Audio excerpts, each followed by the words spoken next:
Bienvenue sur Parole de grâce. C'est un programme qui vous est proposé par le blog Pour couple chrétien, Mon couple, mes relations et qui vous est présenté aujourd'hui par Aïcha. Aujourd'hui, on va partager sur la prière. On a récemment parlé de clés importantes pour être efficace dans la prière et pour avoir des exaucements de prière spectaculaires.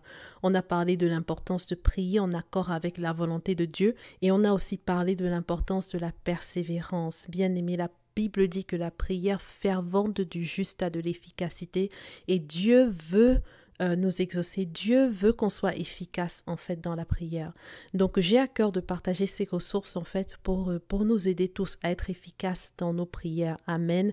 Donc, vous pouvez retrouver toutes ces ressources sur le site Mon couple, mes relations dans la rubrique prière ou en allant dans la playlist de notre chaîne YouTube Devenir efficace dans la prière. Aujourd'hui, je veux parler de l'importance de renouveler ses pensées et de faire attention à ce qu'on déclare après avoir prié. Et on va commencer par les pensées. On va lire dans Jacques au chapitre 1, versets 5 à 8 et je vais lire essentiellement dans la version Parole vivante. La Bible dit, si quelqu'un de vous manque de la sagesse nécessaire, qu'il la demande à Dieu et il la lui donnera, car à tous il distribue ses dons généreusement et en toute simplicité, sans adresser le moindre reproche. La partie qui m'intéresse, c'est à partir du verset 6 qui dit, il faut toutefois qu'il la demande avec foi et confiance, sans douter, car celui qui hésite ressemble aux vagues de la mer agitées et ballottées par le vent. Qu'un tel homme ne s'imagine pas obtenir quoi que ce soit du Seigneur. C'est un indécis, au cœur partagé, instable dans sa conduite. Il sera inconstant dans toutes ses entreprises. Bien aimé, ce passage de la Bible nous parle de la foi. Il met en évidence l'importance d'être constant, l'importance de ne pas hésiter dans son cœur. Amen. Si tu pries et que tes pensées ne sont pas en accord avec ce que tu demandes à Dieu et en accord avec la volonté de Dieu, ta prière ne sera pas exaucée. La Bible dit que qu'un tel homme qui hésite, qui n'est pas sûr, qui doute, ne s'imagine pas qu'il va recevoir quelque chose de Dieu. Je prends un exemple, si tu as besoin d'avoir des idées créatives, tu pries par rapport à cela. Mais si au-dedans de ton cœur, tu as des pensées inconscientes comme je ne vais pas réussir, je ne vais jamais réussir, la créativité ce n'est pas mon domaine, eh bien ces pensées vont limiter l'action de Dieu dans ta vie. Pour avoir du succès dans ta vie de prière, il faut que tu veilles sur tes pensées. Il faut que tes pensées soient en accord avec les paroles qui sortent de ta bouche, avec les déclarations et les décrets que tu fais dans tes prières et en accord avec la volonté de Dieu. Et en fait, lorsque tes prières sont en accord avec ce que tu penses au fond de toi et en accord avec ce que Dieu veut, avec ce que tu déclares de ta bouche, en fait, ça crée comme une avenue à travers laquelle la puissance de Dieu peut se manifester de façon extraordinaire dans ta vie. Voilà pourquoi tu dois veiller sur tes pensées et tu dois veiller également à identifier et à renverser les forteresses qui dans ta vie s'élèvent contre la connaissance de Dieu. L'apôtre Paul nous disait dans 2 Corinthiens au chapitre 10 versets 4 à 5, « Les armes avec lesquelles nous combattons ne sont pas charnelles,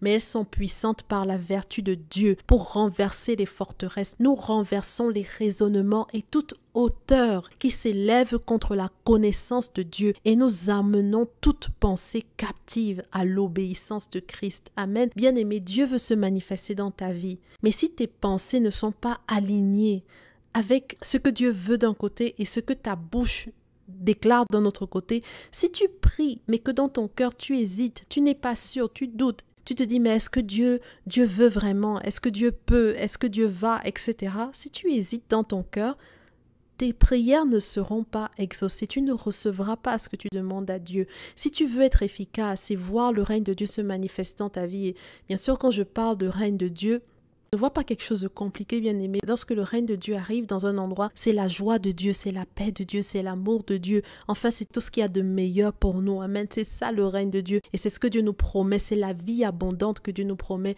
dans sa parole. Là où Dieu règne, là la santé règne. Là où Dieu règne, la prospérité règne, la grâce règne, la faveur règne. Bien aimé. Amen. Donc c'est un peu ça.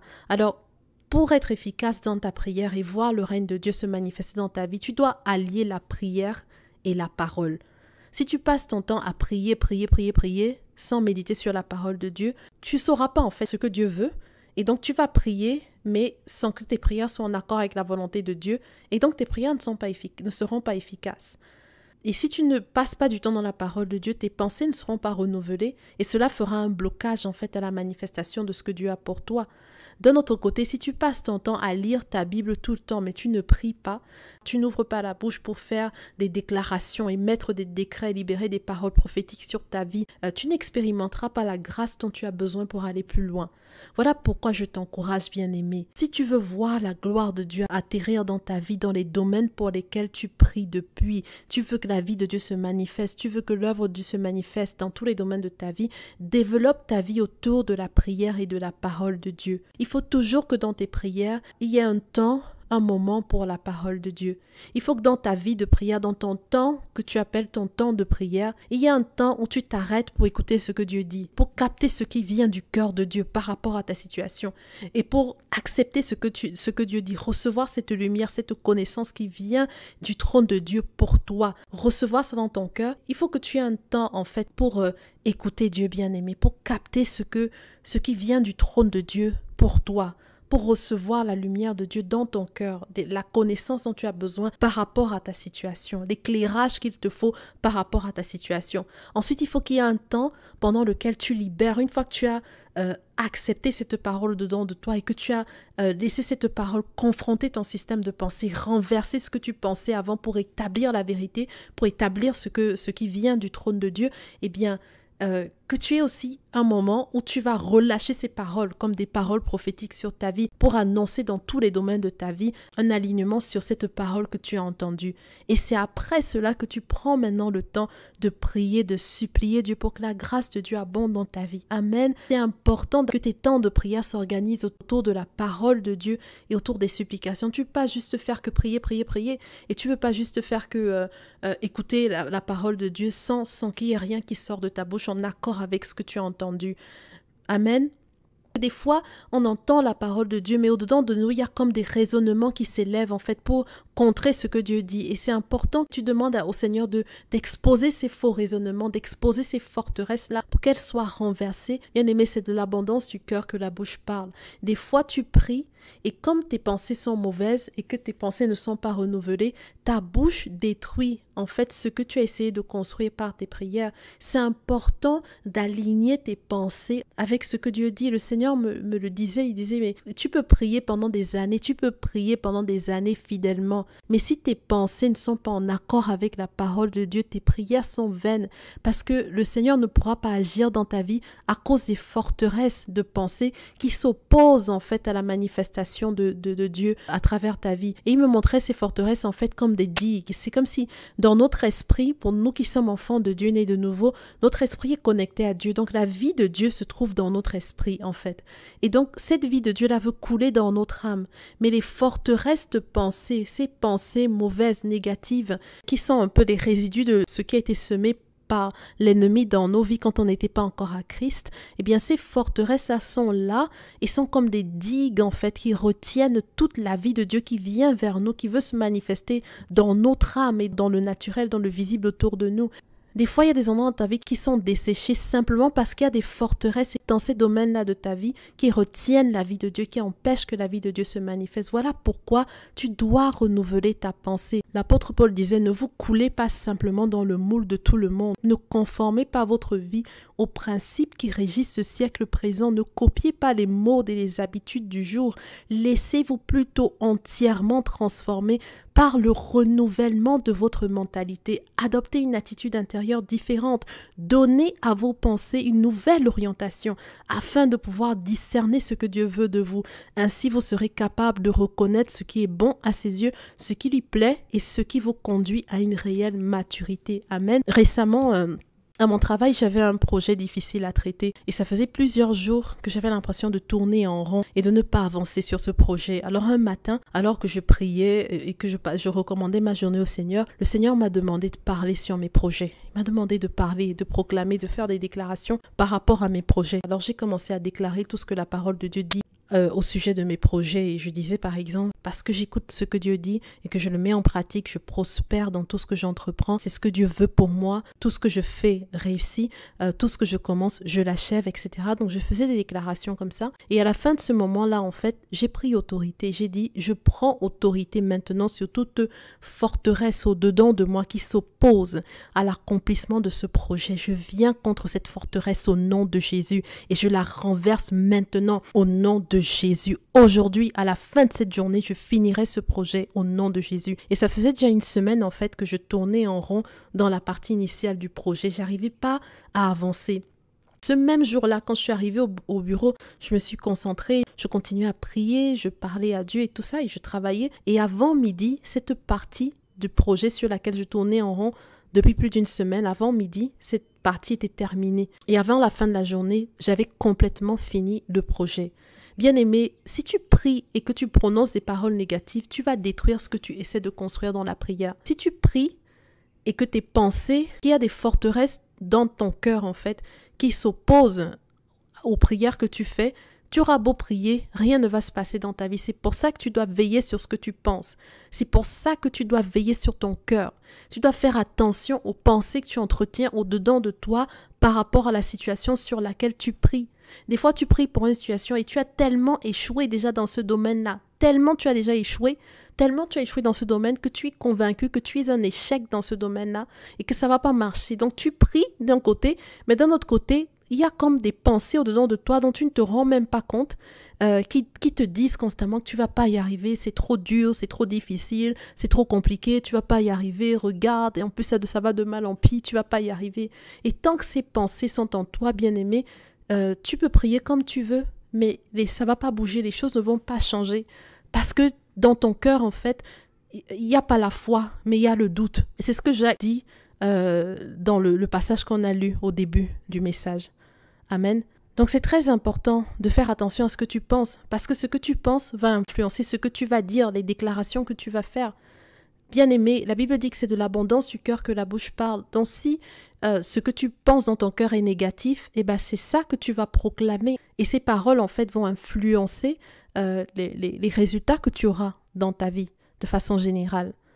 Amen. Voilà pourquoi, quand tu pries par rapport à une situation de ta vie, cherche Dieu par rapport à ce domaine. Quel que soit le domaine, que ce soit le domaine financier, le travail, le mariage, prends le temps d'entendre ce que Dieu dit à ce sujet. Prends le temps de chercher Dieu. Prends le temps de renouveler tes pensées. Chercher à comprendre qu'est-ce que Dieu dit par rapport à cette situation. Quelle est la volonté de Dieu? Quel est le plan de Dieu de façon générale dans la Bible? Qu'est-ce que Dieu dit à ce sujet? Et quand tu as compris ça, bien-aimé, renverse toute pensée qui s'élève prétentieusement contre cette parole, contre la manifestation de Dieu dans ces domaines. Toute pensée qui s'oppose à l'expression de la vie abondante de Dieu en toi. Tu dois renverser ces forteresses, amen. Et comment tu fais pour les renverser? C'est simple. Tu dois déclarer à ces forteresses la parole de Dieu. C'est pour ça que je disais tout à l'heure, tu médites la parole de Dieu et tu apprends à confesser la parole de Dieu, à déclarer la parole de Dieu sur ta vie. Tu dois te parler à toi-même et te dire à toi-même ce que la parole de Dieu dit par rapport à ta situation. Tu dois parler à cette forteresse et tu dois lui dire, écoute-moi bien, voilà ce que la parole de Dieu dit concernant cette situation et c'est exactement ce qui va se passer dans ma vie. Amen. Ensuite, il faut que tu renverses cette forteresse. Par exemple, tu peux dire un truc comme ça, c'est un exemple, mais tu n'es pas obligé de dire ça comme je le dis, mais dis-le à ta façon, mais c'est important de renverser cette forteresse. Tu peux dire par exemple, je viens contre toute forteresse satanique, je viens contre toute forteresse satanique démoniaque qui s'oppose à la connaissance de Christ, à la manifestation de Christ en moi, et je renverse cette forteresse au nom de Jésus par la puissance du Saint-Esprit en moi. Je me lève contre toute semence du monde des ténèbres qui a été plantée en moi et qui m'empêche d'expérimenter la vie de Dieu. Je viens contre cette semence et j'envoie le feu sur cette semence maintenant au nom de Jésus. Je déclare que toute semence dans ma vie, toute semence mauvaise dans ma vie brûle. J'envoie le feu sur ces semences au nom de Jésus et je déclare et décrète que je suis libre de toute mauvaise pensée, de toute forteresse satanique. Je suis libre de cela au nom nom de Jésus. Et à partir d'aujourd'hui, dans ce domaine de ma vie, je cours avec la puissance de Dieu. Je cours et je me déplace avec rapidité au nom puissant de Jésus. Bien-aimé, tu dois prendre autorité sur ces pensées qui ne sont pas de Dieu et les renverser pour être libéré. Car bien souvent, ce qui empêche la manifestation de Dieu dans nos vies, c'est nous-mêmes. C'est parce que nos pensées ne sont pas en accord avec les pensées de Dieu. Avec nos bouches, nous demandons à Dieu d'agir, mais avec nos cœurs, nous doutons. Et ce qui nous pousse en fait à prononcer des paroles négatives, parce que dans nos têtes, en fait, on n'est pas en accord avec Dieu. Amen. Et donc, du coup, on n'a pas la foi et du coup, Dieu ne peut pas agir dans nos vies parce qu'on n'a pas la foi. Bien-aimé, tu peux pas juste prier ou demander aux gens de prier pour toi. Prends le temps dans la parole de Dieu. Étudie ce que Dieu dit au sujet de ce pourquoi tu pries. Il y a des choses qu'on demande à Dieu pour lesquelles il a déjà donné des réponses dans la Bible. Et du coup, rien ne se passe quand on prie, on accuse le Seigneur de rien faire, alors qu'en fait, la solution à notre problème est sous nos yeux. Amen. Donc, apprends à chercher Dieu dans sa parole. Va dans la section Bible, par exemple du site enseignement.com ou bien d'autres sites qui ont des Bibles online, comme par exemple Bible Gateway. Saisis les mots-clés en fait qui correspondent à ta situation et cherche, lis ces ressources-là, médite dessus, écoute des enseignements sur le thème pour lequel tu pries, demande au Saint-Esprit de te donner des exemples concrets dans la Bible. Bref, communie avec la parole. Et quand tu as compris ce que la Bible dit au sujet de ton problème, aligne tes pensées sur la parole de Dieu. Renverse ces forteresses qui en toi contredisent ce que Dieu t'a révélé. Sois violent spirituellement, bien-aimé. Ensuite, aligne tes paroles sur la parole de Dieu. Parce que si tes paroles ne sont pas en accord avec la pensée de Dieu par rapport à ce que tu pries, tu vas construire d'une main et détruire de l'autre. Tu vas faire un pas en avant avec la prière et 3 pas en arrière avec tes mauvaises pensées, les mauvaises paroles ou les paroles négatives que tu prononces en fait. Amen. Voilà. Donc, allie ces choses-là, bien-aimé, et sois persévérant. Sois persévérant. Si tu es un enfant de Dieu, tu es né de nouveau, tu es en Jésus, tu as donné ta vie à Jésus, tu es passé sous la bannière de Christ, tu appartiens à Dieu. Non, je vois aucun domaine qui puisse te résister. Quand la parole de Dieu sort, elle ne revient pas sans avoir accompli le but pour lequel elle a été envoyée. Donc tu dois apprendre, bien-aimé, à renouveler tes pensées et à proclamer ce que Dieu dit de toi et de ta situation sur ta vie. Il faut que tu apprennes cela. Tu apprennes à devenir le prophète de ta vie. Trop souvent, on prie et puis après, on dit plein de choses négatives ou bien on entretient des pensées négatives, ce qui bloque l'action de Dieu. Amen. Donc, apprends cela. Commence à prophétiser sur toi-même en accord avec la parole de Dieu. Au lieu de rester chez toi apeuré, à te mordre les doigts, à paniquer, lève-toi, renouvelle tes pensées par la parole de Dieu. Déclare ces paroles sur ta vie et commence à prier pour que ce que Dieu a prévu dans le ciel pour toi se manifeste sur la terre et assurément ce que Dieu t'a dit se manifestera. Amen. Voilà, et si tu écoutes cette vidéo et que tu n'as pas encore donné ta vie à Jésus, ne remets pas à demain. Ne remets pas cela à demain. Ouvre-toi à Jésus aujourd'hui. Invite-le dans ta vie et dis-lui simplement, Seigneur Jésus, je veux te connaître. Merci d'être mort à la croix pour moi. Aujourd'hui, je t'ouvre mon cœur. Je veux te connaître. Viens te révéler à moi, Seigneur. Merci Jésus.